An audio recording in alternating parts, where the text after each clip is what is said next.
ಇನ್ನು ಈ ಪಾತ್ರದಲ್ಲಿ ಕೆಲವೊಂದು ಹೆಸರುಗಳನ್ನ ಕೇಳ್ತಾ ಇದ್ರಿ, ಮಹಾದೇವು, ಸೊ ಹಾಗೆ ಮತ್ತೆ ಕೆಲವೊಂದು ಚೊಂಗ್ಲ, ಸೊ ಪುಟ್ಟರಾಜು, ಪ್ರಭಾವತಿ ಇಂಥದ್ದು ಒಂಥರ ಕೈಂಡ್ ಆಫ್ ನಮ್ಗೆ ಏನಂತಂದ್ರೆ ಒಂದು ಗ್ರಾಮೀಣ ಭಾಗಕ್ಕೆ ಏನಾದ್ರೂ ಒಂದು ಮೀಸಲಾಗಿರುವಂತದ್ದ ಅದು ಮೈಂಡಿಗೆ ಬರುತ್ತೆ, ಇಲ್ಲ ಒಂದು ಹಳ್ಳಿ ಸೊಗಡಿನ ಒಂದು ಕಥೆ ಏನಕ್ಕೆ ಏನಾದ್ರು ಲಿಂಕ್ ಇದೆಯಾ ಅನ್ನೋದು. ಇದು 100% ಒಂದು ಗ್ರಾಮದಲ್ಲಿ ನಡೆಯುವಂತ ಕಥೆ. ಇದ್ರಿಗೆ ಒಂದು 10 ಗ್ರಾಮಗಳ ಒಂದು ಸಂಕೀರ್ಣನೆ ಆ ಒಂದು ಕತೆ. ಅದು ಆ ಹಳ್ಳಿಗಳ ಬವಣೆ, ಅವ್ರ ಬದುಕು, ಇದನ್ನೆಲ್ಲ ಕ್ರೋಢೀಕರಿಸಿ ಮಾಡಿರುವಂಥದ್ದು ಕಾಟೇರ ಕತೆ. ಜಡೇಶ್ ಅವರು ಮತ್ತೆ ತರುಣ್ ಸರ್ ಇಬ್ಬರು ಹೆಣೆದಿರುವಂಥ ಚಿತ್ರಕಥೆ. ಪಕ್ಕ ಅದೊಂದು ಪರಿಸರ, ಅದರೊಂದು ಚಿತ್ರಣನೇ ತುಂಬಾ, ನಾನು ಮೊನ್ನೆನೂ ಹೇಳ್ತಿದ್ದೆ, ಯಾವುದೋ ಒಂದು ಊರಿಗೆ ಹೋಗ್ತೀವಿ, ಒಂದು ಸಿಟಿಗೆ ಹೋಗ್ತೀವಿ, ಇಲ್ಲ ಇನ್ನೊಂದು ಯಾರೋ ಫಾರಿನ್ಗೆ ಹೋಗಿರೋರು ಬರ್ತಾರೆ, ರಪ್ ಅಂತ ಚೆನ್ನಾಗಿಲ್ಲ ಅಂದ್ಬಿಡ್ತಾರೆ, ಏನು ಹಂಗಿದೆ ಅಂದ್ಬಿಡ್ತಾರೆ. ಆದರೆ ಇವತ್ತಿನವರೆಗೂ ಯಾರೂ ಹಳ್ಳಿ ಚೆನ್ನಾಗಿಲ್ಲ ಅಂತ ಹೇಳೇ ಇಲ್ಲ. ನಿಜ. ಏಕೆಂದರೆ ಹಳ್ಳಿನ ಚೆನ್ನಾಗಿಲ್ಲ ಅಂತ ಹೇಳಕ್ ಸಾಧ್ಯನೇ ಇಲ್ಲ.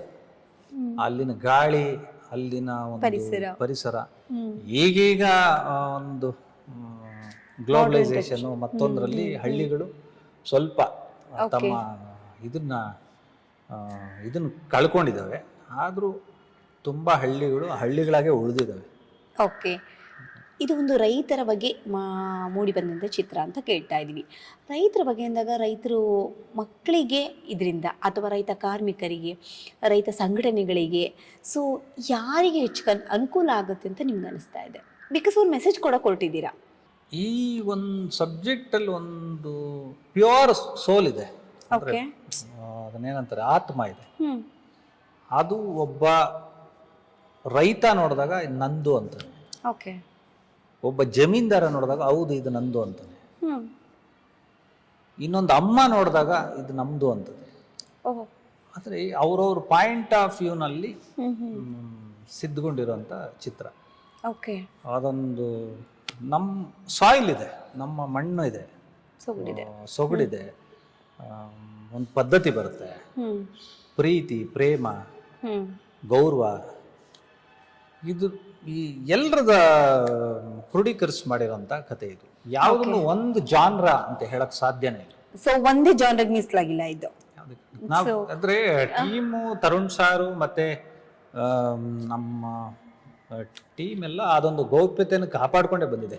ಇನ್ನೇನಕ್ಕೂ ಅಲ್ಲ, 29ನೇ ತಾರೀಕು ತೆರೆ ಮೇಲೆ ನೋಡ್ಲಿ ಅಂತ. ಬಟ್ ನಮ್ಗೆ ಏನ್ ಕ್ಯೂರಿಯಾಸಿಟಿ ಇದೆ ಅದಕ್ಕಿಂತ ದುಪ್ಪಟ್ಟು ಪಾಪ ನಮ್ಮ ಜನಗಳಿಗಿದೆ. ಅವ್ರು ಧೈರ್ಯ ಹೇಳ್ತಾ ಇದ್ದಾರೆ, ಎಲ್ಲಪ್ಪ ಎಲ್ಲಾರು ನಿಮ್ಮ ಮೇಲೆ ಒಂದು ಕಾನ್ಫಿಡೆನ್ಸ್ ಇಟ್ಕೊಂಡಿದೀವಿ, ಹೆಂಗಿದೆ ಅಂತ. ಅದೊಂದು ಇದರಲ್ಲಿ ಈ ಚಿತ್ರನ ನಾವು ನಿಮ್ಗಳು ನಮ್ಮ ಪ್ರೇಕ್ಷಕರು ಹೆಂಗ್ ಕಾಯ್ತಾ ಇದ್ರು ಅಷ್ಟೇ. ನೀವು ಅಂದ್ರೆ ನಿಮ್ಗೆ ಆಲ್ರೆಡಿ ಎಲ್ಲ ಗೊತ್ತಿರುತ್ತೆ, ಬಟ್ ಅದು ಹೇಗಿದ್ರು ಜನ ತುದಿಗಾಲಲ್ಲಿ ಕಾಯ್ತಾ ಇದ್ದಾರೆ, ನಾವು ತುದಿ ಮನಸ್ಸಲ್ಲಿ ಕಾಯ್ತಾ ಇದ್ದೀರಾ. ಸೊ ಕೆಲವೇ ದಿನಗಳಲ್ಲಿ ಉತ್ತರ ಸಿಗುತ್ತೆ. ಇಲ್ಲಿ ಈ ಚಿತ್ರದಲ್ಲಿ ಕಾಟೇರದಲ್ಲಿ ಒಂದ್ ಕಡೆ ನೋಡಕ್ ಹೋದ್ರೆ ಸೊ ಹೊಸಬರಾದಂತ ಆರಾಧನೂ ಇದ್ದಾರೆ, ತುಂಬಾ ಹಳಬ್ರು, ಅಂದ್ರೆ ತುಂಬಾ ಪಕ್ವ ಕಲಾವಿದೆ ಅಂತ ಹೇಳ್ಬೋದು. ನಮ್ಮ ಶ್ರುತಿ ಮೇಡಮ್ ಇದ್ದಾರೆ. ಸೊ ಎಲ್ಲದಕ್ಕಿಂತ ತರುಣ್ ಸುಧೀರ್ ಬಗ್ಗೆ ಒಂದು ಕೈಂಡ್ ಆಫ್ ಹೋಪ್ಸೇ ಇದೆ, ಬಿಕಾಸ್ ಒಂದು ಒಳ್ಳೆ ಯುವ ನಿರ್ದೇಶಕರು, ಸೊ ಸಾಕಷ್ಟು ಒಳ್ಳೆ ಚಿತ್ರಗಳನ್ನ ಕೊಟ್ಟಿರುವಂತವ್ರು. ಈ ಕಡೆ ಜಡೇಶ್ ಅವರ ಕತೆ ಯಾವ ರೀತಿ ಒಂದು ರೀತಿ ನಂಬಿಕೆಯನ್ನ ಮತ್ತೆ ಭರವಸೆಯನ್ನು ಹುಟ್ಟಿಸ್ಬಿಟ್ಟಿದೆ ಅಂತ ಅಂದ್ರೆ, ಇಸ್ ಒಂದು after such A long time ನಮ್ಮ ಚಿತ್ರರಂಗಕ್ಕೆ, ಕನ್ನಡ ಚಿತ್ರರಂಗಕ್ಕೆ ಬೇಕಾಯ್ತು ಅಂತ ಒಂದು ಒಳ್ಳೆ ಮೂವಿ ಬರೋದಕ್ಕೆ ರೆಡಿ ಆಗಿದೆ ಅಂದಮೇಲೆ ನಿಮ್ಮ ಒಂದು ಬರವಣಿಗೆ ಸೊ ಯಾವ ತರ ಬ್ಯಾಲೆನ್ಸ್ ಮಾಡಿದ್ರಿ? ಒಂದು ನಿಮ್ಮ ಚಿತ್ರತಂಡ ಇದೆ, ಒಂದು ರಂಗಭೂಮಿ ಕಲಾವಿದರಿದ್ದಾರೆ, ಇನ್ನೊಂದು ಕಡೆ ಸ್ಟಾರ್ಡಮ್ ಇದೆ, ನಮ್ಮ ಸ್ಟಾರ್ ದರ್ಶನ್ ಸರ್ ಇರ್ಬೇಕಾದ್ರೆ ಇವೆರಡನ್ನ ಯಾವ ತರ ನೀವು ಮೈಂಡಲ್ಲಿ ಇಟ್ಕೊಂಡು ಬ್ಯಾಲೆನ್ಸ್ ಮಾಡಿದ್ರಿ? ಇವಾಗ ನಾವು ಬರೆಯೋವಾಗ ಏನ್ ಮಾಡ್ಬಿಡ್ತೀವಿ, ಈ ಪಾತ್ರನ ಇವ್ರು ಮಾಡ್ತಾ ಇದಾರೆ ಅನ್ನೋದು ನಮಗೊಂದೊಂದ್ಸತಿ ತಿಳಿದಿರಲ್ಲ. ಆದ್ರೆ ಆ ಪಾತ್ರಕ್ಕೆ ಏನ್ ಪ್ರಾಮುಖ್ಯತೆ ಕೊಡ್ಬೇಕು ಅದು ಕೊಟ್ಟೆ ಕೊಡ್ತೀವಿ. ಸಾಮಾನ್ಯವಾಗಿ ನಿಮ್ಗೆ ಬರವಣಿಗೆ ಅಂತ ಬಂದಾಗ ಸೊ ಆ ಚಿತ್ರಕ್ಕೆ ಪೂರಕವಾಗಿ ನಾಯಕ ಯಾರಿರ್ತಾರೆ ಅಂತ ನಿಮ್ಮ ಗಮನದಲ್ಲಿ ಬಂದಿರಲ್ಲ, ನಿಮ್ಮ ಗಮನಕ್ಕೆ ಬಂದಿರಲ್ಲ. ಕೆಲವೊಮ್ಮೆ ಪ್ರಮುಖ ಪಾತ್ರ ಯಾರು ಅನ್ನೋದು ಗೊತ್ತಿರುತ್ತೆ, ನಾಯಕ ನಟ ಯಾರು ಅನ್ನೋದು ಗೊತ್ತಿರುತ್ತೆ, ನಾಯಕಿ ಯಾರು ಅನ್ನೋದು ಗೊತ್ತಿರುತ್ತೆ, ಒಂದು ತುಂಬಾ ಇಂಪಾರ್ಟೆಂಟ್ ಪಾತ್ರಗಳು ಗೊತ್ತಿರುತ್ತೆ. ಆದಾಗ್ಯೂ ಕೆಲವು ಪಾತ್ರಗಳು ಯಾವುದೋ ಒಂದು ಇದರಿಂದ ಆ ಪಾತ್ರ ಅವ್ರು ಮಾಡದೆ ಹೋಗಿರ್ಬೋದು, ಇಲ್ಲ ಅವ್ರು ಸೆಟ್ ಆಗದೆ ತೆಗ್ದಿರ್ಬೋದು. ಅವಾಗ ನಾವು ಆ ಒಂದು ಕ್ಯಾಸ್ಟಿಂಗ್ ನ ತಲೆ ಕೆಡಿಸ್ಕೊಳೋದೇ ಇಲ್ಲ. ಆ ಪಾತ್ರ ಯಾರು ಮಾಡ್ತಾರೆ ಯಾರು ಮಾಡಲ್ಲ ಅಂತ. ಫಸ್ಟ್ ನಾವು ಆ ಪಾತ್ರ ಏನ್ ಮಾತಾಡಬೇಕು, ಹೇಗೆ ಮಾತಾಡಬೇಕು, ಹೇಗೆ ವರ್ತಿಸ್ಬೇಕು ಅದನ್ನ ಬರ್ಕೊಂಡ್ಬಿಡ್ತೀವಿ. ಆಮೇಲೆ ಆ ಪಾತ್ರ ಯಾರು ಮಾಡ್ತಾರೆ ಅವ್ರಿಗೆ ಕೊಟ್ಟಾಗ ಅವ್ರು ಅದು ಯಾವ ಥರ. ಬಟ್ ನಮ್ಮ ಸಿನಿಮಾದಲ್ಲಿ ಈ ಒಂದು ಇದು ಮಿಶ್ರಣ ಚೆನ್ನಾಗಾಯ್ತು. ಈ ಕಡೆ ನ್ಯಾಷನಲ್ ಅವಾರ್ಡ್ ಪಡೆದಿರೋಂಥ ಪುಟ್ಟ ಹುಡುಗ ಯಾರು ಲೋಹಿತ್, ಅವ್ರಿಗೆ ಪುಟ್ಟರಾಜು ಪಾತ್ರ ಕೊಡ್ತಾರೆ ತರುಣ್ ಸಾರು. ಆಮೇಲೆ ಚೊಂಗ್ಲನ್ ಕ್ಯಾರೆಕ್ಟರ್ ಬಂದು ನಮ್ಮ ಬಿರಾದರ್ ಸಾರ್, ಮಹಾದೇವಯ್ಯ ಅಂತ ನಮ್ಮ ಕುಮಾರ್ ಗೋವಿಂದ್ ಸಾರು, ಅವಿನಾಶ್ ಸಾರು. ಈ ಕಡೆ ಶ್ರುತಿ ಮೇಡಮ್ಮು, ಪ್ರಭಾವತಿ ಪಾತ್ರದಲ್ಲಿ ಮಾಲಾಶ್ರೀ ಅವ್ರ ಮಗಳು. ಸೊ ಹೊಸಬರು ಹಳಬರು ಹಂಗಂತಲ್ದೆ ಅವರು ಸೆಟ್ಟಲ್ ಅಷ್ಟೇ. ಸೀನಿಯರ್ಸು ಆ ಜೂನಿಯರ್ಸ್ಗೆ ಸ್ವಲ್ಪ ಹಿಂಗ್ ಮಾಡು ಹಂಗ್ ಮಾಡು ಅಂತ ಇವರು ಅವ್ರಿಗೆ ಹತ್ರ ಕೇಳ್ಕೊಂಡು, ಸೊ ನಾನು ಬರ್ದಿರೋದು ಸಂಭಾಷಣೆನ ನಿರ್ದೇಶಕರು ಅವ್ರಗಳಿಗೆ ಕೊಟ್ಟಾಗ ಅವರು ಡಿಸ್ಕಸ್ ಮಾಡ್ಕೊಂಡು ಸಪ್ರೇಟ್ ಆಗಿ ಲೈಟಿಂಗು ಇನ್ನೊಂದು ಆಗ್ತಾ ಇದೆ, ಅವರು ಸಪ್ರೇಟ್ ಆಗಿ ಅಲ್ಲಿ ತಾಲೀಮ್ ಮಾಡ್ಕೊಂಡು ಎಲ್ರಿಗೂ ಅದೊಂದು ಇದ್ರಲ್ಲಿ ಚೆನ್ನಾಗಿ ಮಾಡಬೇಕು.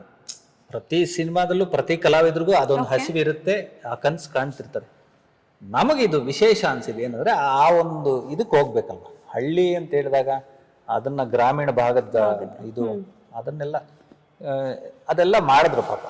ಯಾಕಂದ್ರೆ ಈಗ ನೀವು ಈ ಚಿತ್ರದ ನಾಯಕಿ ಬಗ್ಗೆ ಮಾತನಾಡಬೇಕು ಅಂದ್ರೆ Aradhana is a fresh face, so face of our Sandalwood. But ಆದ್ರೂ ನಿರೀಕ್ಷೆ ಹೇಗಿದೆ ಅಂತ ಅಂದ್ರೆ, ಬಿಕಾಸ್ ಮಾಲಾಶ್ರೀ ಮೇಡಮ್ ಅವರು ಸಾಕಷ್ಟು ಸೂಪರ್ ಡೂಪರ್ ಚಿತ್ರಗಳು ಕೊಟ್ಟು ಅವ್ರೊಂಥರ ರೆಬೆಲ್ ಒಂಥರ ಲೇಡಿ ಸ್ಟಾರ್ ಅವರಿದ್ದಾಗೆ ನಮ್ಮ ಇದಕ್ಕೆ.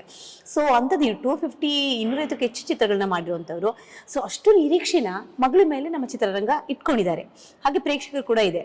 ಸೊ ಅವರನ್ನ ನೀವು ಬ್ಯಾಲೆನ್ಸ್ ಮಾಡಬೇಕು ಅಂದಾಗ, ಯಾಕಂದ್ರೆ ನಾಯಕಿಯ ಒಂದು ಪಾತ್ರನ ಬಹುಮುಖ್ಯ ಆಗುತ್ತೆ ಈ ನಿಮ್ಮ ಕಾಟೇರಕ್ಕೆ. ಸೊ ಆ ಸಂದರ್ಭದಲ್ಲಿ ನಿಮ್ಮ ಒಂದು ಡೈಲಾಗ್ಸ್, ಸೊ ಅವರಿಗೆ ಯಾವ ರೀತಿಯ ಹೊಂದಾಣಿಕೆ ಆಗ್ತಾ ಇತ್ತು, ಅದು ನಿಮ್ಮ ಒಂದು ಲೈಕ್ ಆ ಒಂದು ಶೂಟಿಂಗ್ ಸಮಯದಲ್ಲಿ ಯಾವ ತರ ನಿಮ್ಗೆ ಪ್ರತಿಕ್ರಿಯೆ ಬರ್ತಾ ಇತ್ತು ಚಿತ್ರತಂಡದಿಂದ? ಪ್ರಭಾವತಿ ಪಾತ್ರ ಮಾಲಾಶ್ರೀ ಅವ್ರ ಮಗಳು ಮಾಡಿದಾಗ, ಆಲ್ರೆಡಿ ಮಾಲಾಶ್ರೀ ಅವ್ರ ಮಗಳು, ಮಾಲಾಶ್ರೀ ಅವರು 10 ವರ್ಷ 15 ವರ್ಷ ನಮ್ಮ ಇಂಡಸ್ಟ್ರಿಯಲ್ಲಿ ಲೆಜೆಂಡ್ರಿ ಆಕ್ಟ್ರೆಸ್.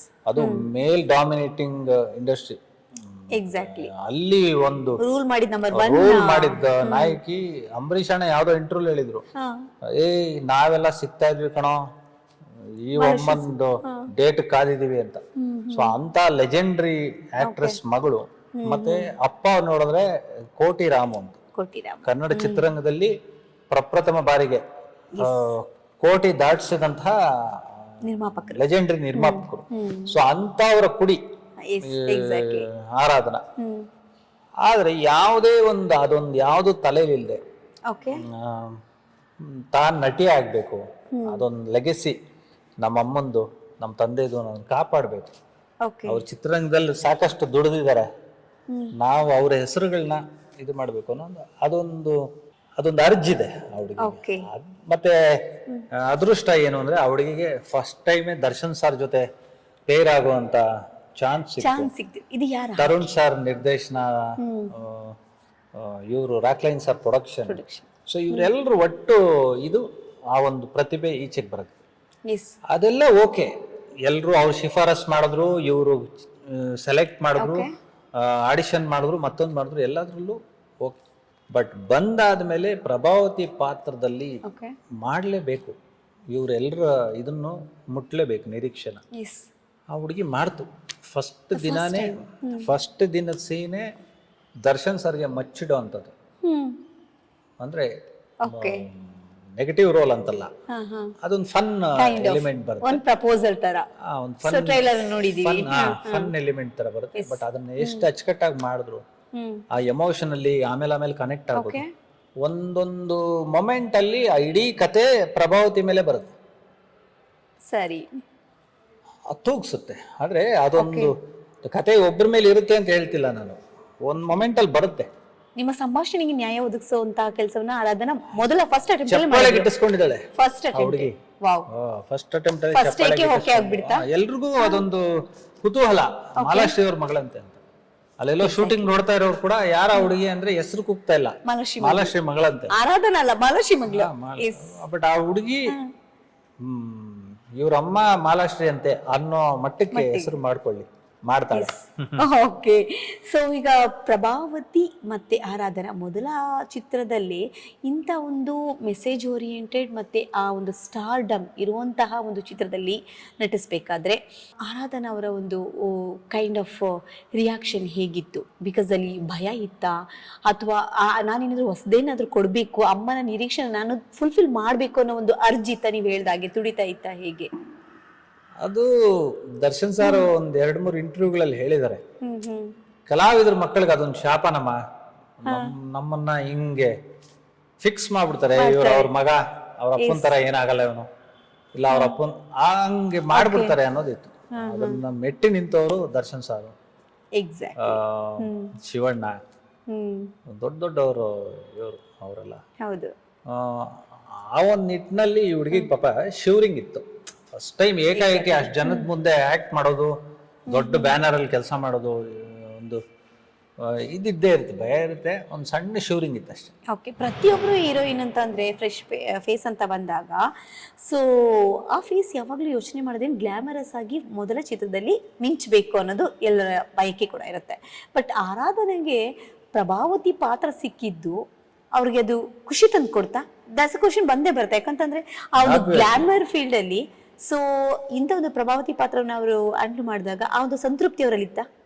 ಆ ಹುಡುಗಿ ಇವತ್ತಿಗೂ ನಾನು I am waiting eagerly for Friday ಅಂತ ಇರ್ತದೆ.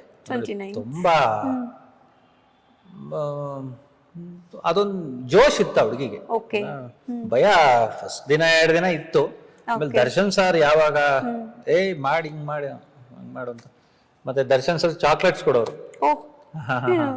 ಅವ್ರಿಗೆ ಅದೊಂದು ಇದು ಇನ್ಸ್ಪೈರ್ ಮಾಡೋ ಇದು ಅದು ಕೊಡೋರು. ಹುಡುಗಿ ಮಾಡ್ತಾ ತಿಂತ, ಬಟ್ ಅದೊಂದು ಗಹನೆ ಚೆನ್ನಾಗಿದೆ, ಗಮನಿಸ್ತಾಳೆ ಪಾತ್ರನ, ಡೈಲಾಗ್ ಶೀಟ್ ನ ತಗೊಳೋದು, ಮತ್ತೆ ಎಲ್ಲಿ ಏನ್ ಮಾರ್ಕ್ ತಗೋಬೇಕು. ಯಾವಾಗ್ಲೂ ನಾವು ನೋಡ್ದಂಗೆ ಅವ್ರ ಅಮ್ಮ ಅವ್ರ ಜೊತೆ ಎಲ್ಲ ಶೂಟಿಂಗ್ ಸ್ಪಾಟ್ಗಳಿಗೆಲ್ಲ ಬಂದು ಹೋದಂತ ಹುಡುಗಿ ಏನಲ್ಲ ಹುಡುಗಿ. ನಾವು ಕೇಳ್ತೀವಲ್ಲ, ಬಟ್ ತುಂಬಾ ಫಸ್ಟ್ ಆಫ್ ಆಲ್ ಆ ಇಂಟ್ರೆಸ್ಟ್ ಇದ್ದಾಗ ಕಲೆನದು ರಕ್ತಗತವಾಗಿ ಬಂದಿದೆ ಅಂತ ಅನ್ಕೊಳ್ತೀರಾ? ಅದು ತುಂಬಾ ಒಳ್ಳೆ ಮಾತು. ರಕ್ತಗತವಾಗಿ ಬಂದಿದ್ದಾಗ, ಇಂಟ್ರೆಸ್ಟ್ ಇದ್ದಾಗ ಚೆನ್ನಾಗಾಗುತ್ತೆ.